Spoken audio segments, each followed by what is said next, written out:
Hello, I'm Mike. And I'm Carrie Ann. If you love drinking coffee, being a couple, and putting Christ first, this is the podcast for you. Love over coffee.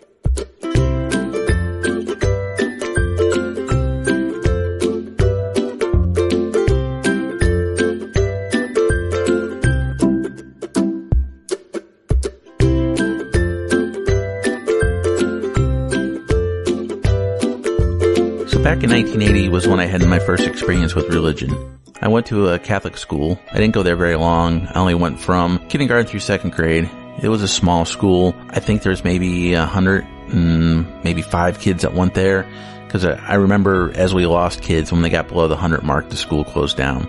Every morning we would start off by going to church, and then we would go to class. It was an interesting experience.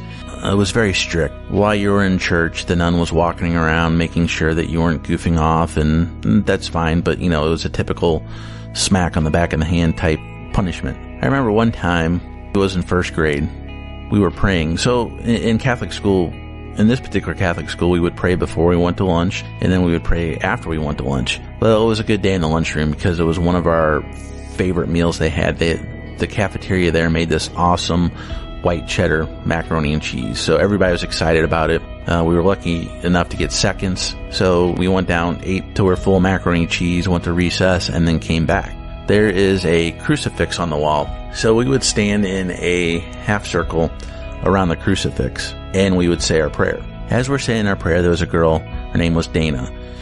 I guess she didn't feel too well, and she threw up into the middle of the semicircle. Well, of course, everybody starts getting grossed out, wants to walk away.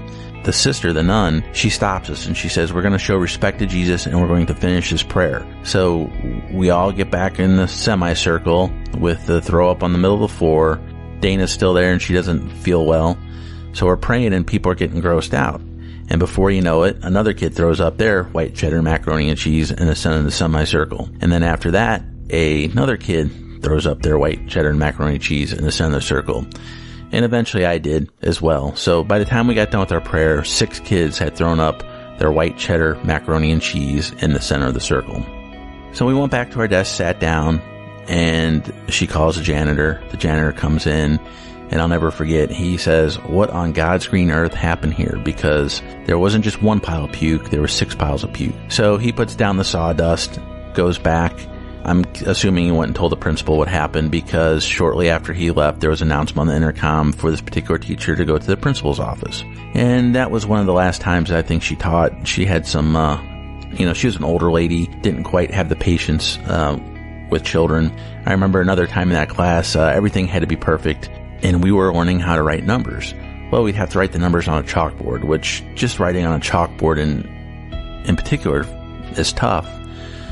I remember the one kid couldn't make a 0 to the teacher's liking, and she brought him up to the chalkboard. She put the chalk in his hand, grabbed his hand with hers, and started making zeros over and over again. Every time she made a 0, she would say out loud, 0, 0, 0. And while she's doing this, she's squeezing his hand. You could see it turning red, and she's just grinding the chalk into the chalkboard. So by the time they get done making zeros, there was a full stick of chalk, and it was down to where he was just scraping his hand on the board. So, she wasn't a very nice lady. One time in kindergarten as well, as I remember the principal, we went to school a full day. We were doing math and some English lessons, spelling lessons, probably not English, probably spelling, things along those lines. And there was 4 or 5 subjects we did, and we would get a report card with grades A through F. And the principal, Sister Mary Phillips, would come down on report card day. She would sit at the center of the classroom, and you would go up, sit on her lap, and she would go over your report card with you in front of the entire class. Well, if you had bad grades, she would belittle you in front of the class. So this was probably the 3rd or 4th quarter, and I had straight A's. So I'm thinking, great, I got her this time. She can't say anything about me. She can't make fun of me in front of the class. It's my turn. I walk up to the front of the classroom. I sit on her lap. I'm smiling ear to ear because I got straight A's, and I know she can't do anything to make fun of me. So she opens up my report card and takes a look at it. And so that day, too, a little bit of a backstory, was tater tot day at lunch. So we had tater tots, and of course we had ketchup to dip the tater tots in.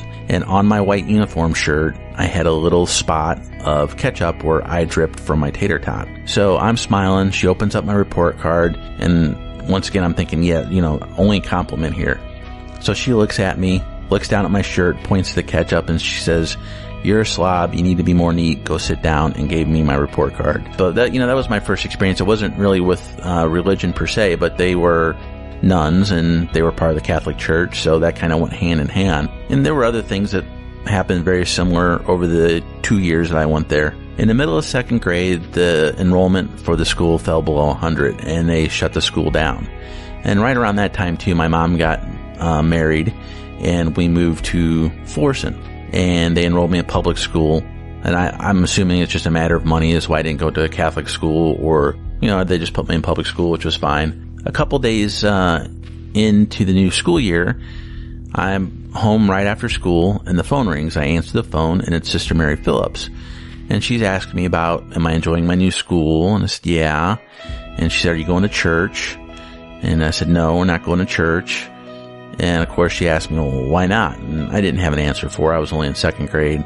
She asked me the name of the school, and I told her De Smet. Well, De Smet in the St. Louis area is a Catholic school. This was not the same school. This was an elementary school. So she tells me, oh, that sounds like a good Catholic school. And I said, no, it's a public school. So she wasn't too pleased with that conversation. And I believe after that, she called back later when my parents were home and my dad answered the phone. And I'm sure he had some words with her. But I'd asked him about going to church. How come we don't go to church? And he said, well, there's no such thing as God, so we're not going to church. So once I left Catholic school, I really wasn't exposed to religion or God or anything like that for years. The only time is every once in a while I would go to church with a family member or maybe a friend. But this was probably only 5 or 6 times up until the time I was 21. And the experiences with church were always weird. And just to give you an example is I would go to church with a family member and it was fun and it was a good time, and we would go do things like ride bicycles. There's the bicycle trail in Alton that goes a couple miles. The whole church would go over there and ride bicycles. It was really fun. But then at the same time too, that particular family member couldn't spend the night at my house because my family listened to rock and roll music. Inconsistencies and weird things that happen over the years of churches I tried going to. So the next time I really go to church was with my first wife. We went there and I remember being a weird experience once again. It was a Pentecostal church, and during the entire sermon, people are holding their hands up and yelling out praise Jesus and everything else. And to me it was very distracting because my last real experience was a Catholic church where everybody was quiet and paid attention, but they were so loud and so frequent about speaking out in church that it was really hard to listen to the sermon. When I got married to my first wife, she wanted to get married in the church she grew up in. Well, she was there from when she was born up until the moment she moved to St. Louis because she was from Kansas City. And she could not get married in a church because she moved in with me before we were married. And that was a sin. And I understand that you shouldn't do that.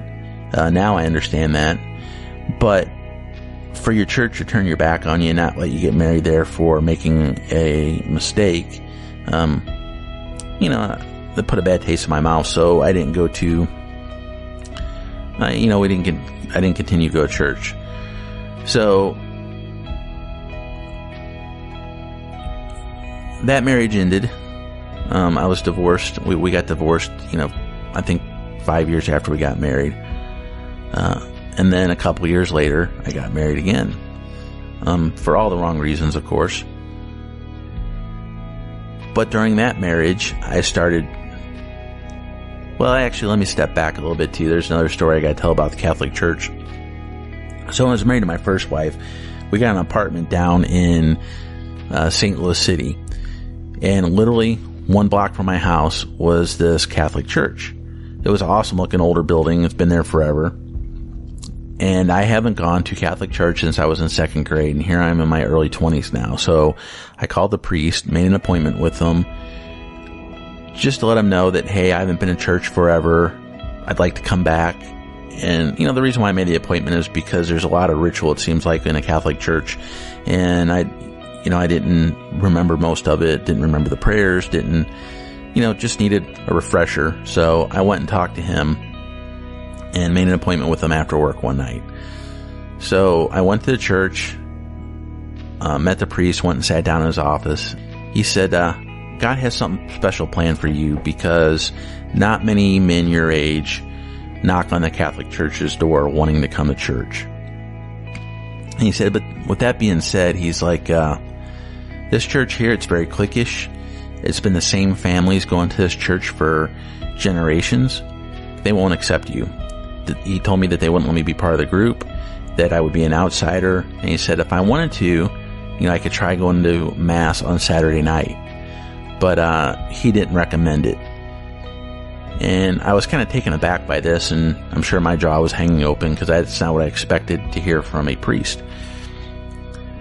So what he told me next was, well, just go find go pick a church. All the religions are the same anyway. So I thanked him for his time and left. And then at that point, I didn't have any interest in going back to church for a while. And so, like I was saying earlier, I got married a second time. And during that marriage, I started thinking more and more about God and wanting to be involved with Him. I guess I always thought about God throughout my entire life, and I think that was going to church with friends and family when I could here and there was my attempt to get back to Him. But at this point, I figured, well, Christianity is not the way to go. So I started studying all the isms, Buddhism, paganism, Hinduism, you name it. I kind of got a book and read about all of them and studied them. So I kind of started picking and choosing. I would find what I thought was best from each religion. And, I would pick this from Buddhism, I would pick this from paganism, I would pick this from Christianity, and kind of put together my own religion, and kind of had the mentality, it's like, well, I'm a good person, so I'll go to heaven. Not that I was a bad person, but I wasn't a good person either. So after that marriage didn't work out, I did the typical thing. I started dating someone right away, which was a mistake because I needed to work on myself and basically heal from another failed marriage. I took some time off from dating, kind of worked on myself, learning things where I could be a more patient person and get rid of some anger issues I had and things along those lines, but still never really turned towards God. And at that point too, I kind of gave up even on the religion I was piecing together myself. So after a couple years, and I thought I was a better and nicer and gentler, kinder person, I started dating again. But I didn't date in a good way. It was just going on date after date after date and just being with different and random women and things along those lines. And then finally I realized that wasn't the right thing to do, so I quit doing that and eventually met Carrie Ann, who's my wife now. And I remember with Carrie Ann, we were on our second date at the St. Louis Zoo. I think it was like 14 degrees out. It was the wild lights where they have the zoo decorated with Christmas lights. And I don't remember the exact question, but she was asking me about religion. And I told her, well, I'm not a Christian. I said, I do believe in God, but I'm not a Christian. I think I'm probably more of a spiritual person. And she says, okay, well, that's not a deal breaker. I just wanted to know. So from the first date with Carrie Ann, we've been together ever since. We went on our first date and we've seen each other pretty much every day since then. Got our times where she's out of town or I'm out of town, but we've been together ever since. We never left each other's side. There's a church she wanted to go to that she tried earlier. I think she'd been to once or twice, or maybe a friend got married there, and she brought it up a couple times, but we never went. She mentioned that she wanted to go to this church on a regular basis. So one Saturday night, I kind of jokingly said, hey, are we going to church tomorrow? And she said, yeah, let's do it. Let's go to church. I was like, oh, okay. Kind of took me by surprise. So we got up that Sunday morning, and this church we went to, it's like the biggest church I ever went to. It was huge. And I'm thinking, well, this is pretty cool. Get in, watch the sermon, get out, and nobody ever know we're here. So we show up, find out that they had coffee, which was one of the things that kind of sparked our idea of love over coffee. But we found out they had coffee. We go make our cup of coffee, and then we can go into church and we sit way in the back. And I'm sitting there with my coffee, watching the sermon, and we get done and it's over. And I turned to Carrie and I said, you know what? I said, I really like this place. I'd like to get involved here. So from the time we stepped in to the time we left, we decided we wanted to be part of that church and be more involved than just showing up on Sunday morning for a service. They had this really cool thing called the living room. So we went into the living room. Basically after the service, you go in and you meet the pastor, and they tell you about the church. So we go in the living room, meet the pastor, really nice guy, and we get a tour. Well, the gentleman we get the tour from has also a life group, which is a small Bible study group. He gave us his cell phone number. With a couple days, I contacted him, and we got connected and started going to Bible study on a regular basis. And originally, me going to church, I was kind of seeking out God a little bit, but I think at this point that I had loved Carrie Ann so much, and I wanted to do what was right for her, and I know she wanted to go to church, I was just going to go with her, just because she wanted to do it. And we went every weekend, and we've been going there for just over a year, and we've only missed 2 weekends, and both of those we were on family vacations. But I still didn't, I still had in my head, well, I don't know that I believe in Jesus. I believe in God, but I don't know about this Jesus thing. And I would go to church every weekend and listen to the sermon, listen to the pastors talk. And one of the things that really opened me back up is whatever was going on in Carrie Ann's life, we would go to church that week. And I could see God speak through the pastors to Carrie Ann. Whatever was going on that week somehow ended up as a sermon that Sunday. So I can just see God working through the pastors and speaking to Carrie Ann. And she mentions in her podcast about her I Am Free card that she got. And that was also a big turning point for me as well. But anyway, I got baptized at the church. Carrie Ann baptized me. We got more involved, and the pastor there married us, so we got married at that church. So it's really been a huge part of our life, and our relationship was really good before we started going to church, and I had no idea how good it could be once you put God in the center of your relationship. It just takes it to a level you can't describe. And all that was the inspiration for Love Over Coffee. I mentioned the coffee earlier. One of the things that helped me get through the church, get through going to church, was it was almost like a little crutch. I would go in there, I would get my cup of coffee, I would sit there and hold it. It was almost like a security blanket to get through the sermon and get through the experience. And now, I still go in there and get my coffee, but it's sitting down on the floor most of the times because we're up, singing and clapping our hands and worshiping and praying and things like that. So all of that led us to this point to where we're trying to live a life based on the Bible. We're trying to help other people and give our time to help other people. And that just inspired us to do what we're doing now, which is Love Over Coffee, which is about getting a cup of coffee, sitting down, and paying attention to your spouse, talking to your spouse, worshiping with your spouse, getting to know them, and just making them your best friend. But anyway, that's my story of how I came to Jesus.